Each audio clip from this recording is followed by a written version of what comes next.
Hi, I had an idea to show you a really cool handwriting exercise.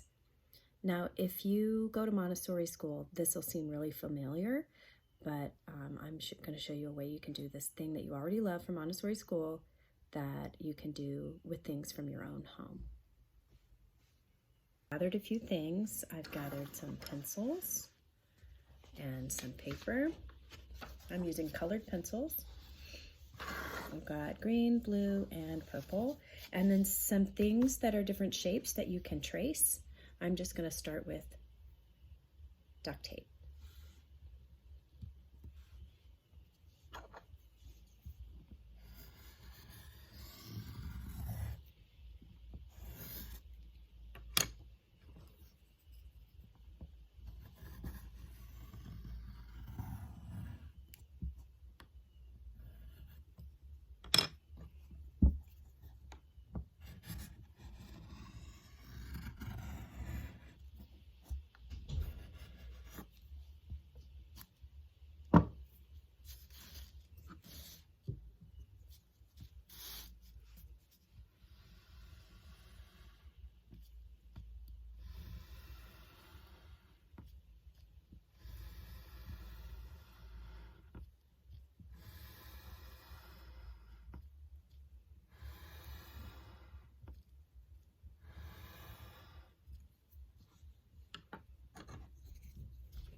See? If you're slow and careful with your pencils, you can practice controlling where the pencil goes, where you can color. Make a different design, make a pattern, and get really used to holding the pencil the right way. I have a couple other things I brought to trace too. Use this one first. This is a book that I have called The Mitten. It's a really good book.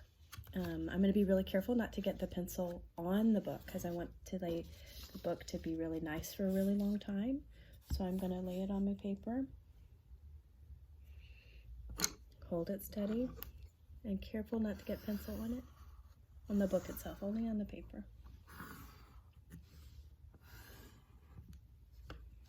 And I'll get a different shape.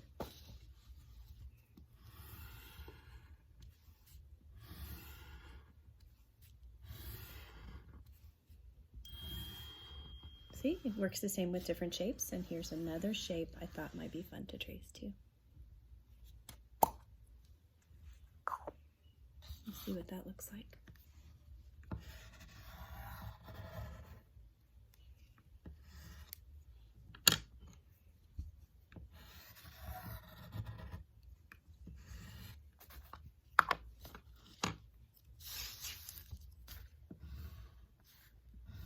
And here's another way, a fancy way. If you're feeling really careful and in control of your pencil, you can do it in a wavy line.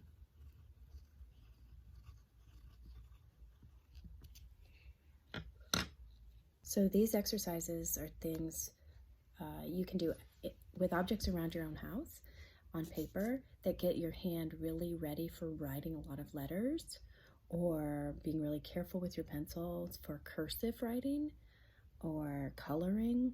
One of my favorite things to do when I was a little girl was color in coloring books.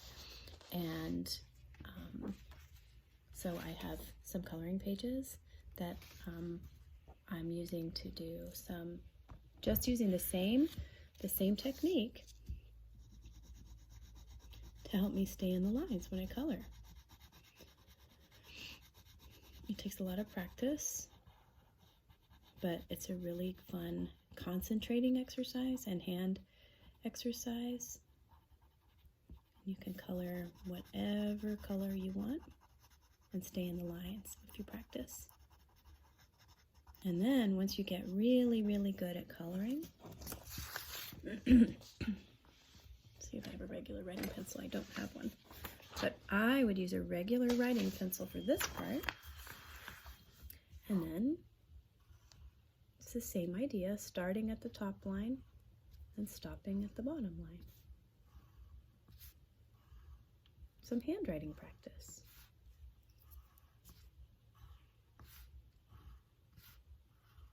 I usually use a regular writing pencil for this part because it gives me, if I make a mistake, I could erase it, but it's kind of fun to do it colorful too. I just know I can't erase it if I make a mistake.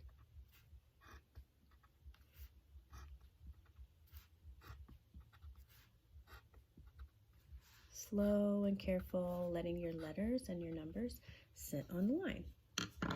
This exercise where you trace the shape is called Metal Insets, but obviously we don't have the Montessori Metal Insets here at home, but it's really fun to just find things in your house to trace and practice your handwriting and make designs and color from a coloring page. So you can learn to color in the lines really well, which correlates to doing really, really nice handwriting. So find some things around your house that mom and dad say it's okay to trace. Find some colored pencils, and regular pencils is good too. I wouldn't use crayons for the tracing part, but I guess it might work. I don't know. It's just not as precise because it's not so pointy at the tip. So have fun with your handwriting work and get your hand nice and strong for all the letters that you're going to write.